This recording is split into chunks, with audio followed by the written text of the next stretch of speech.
Inirereklamo ng isang mag-live-in partner ang isang nurse sa Cebu City.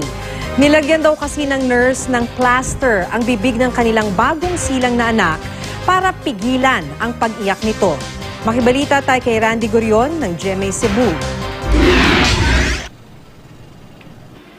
Larawan ito ng bagong silang na sanggol na mag-live-in partner na sina Jasmine Balukdok at Raya Noval ng Cebu City.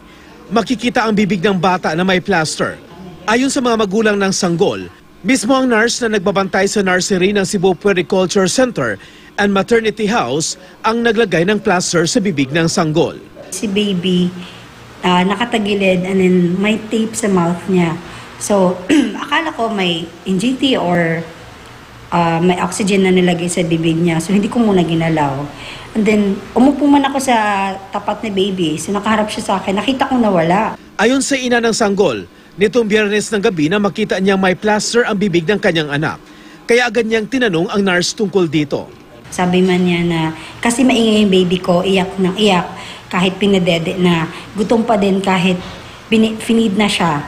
So, itulog na ng mga babies doon.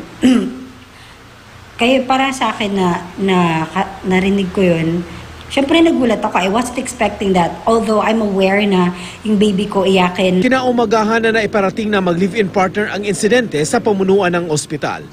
Humingi sila ng paliwanag lalo pat nasugatan ang labi ng kanilang anak matapos tanggalin ang plaster.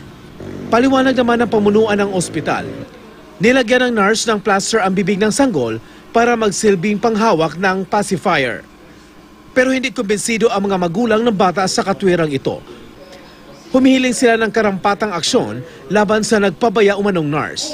Hindi pa nagbibigay ng pahayag ang nurse.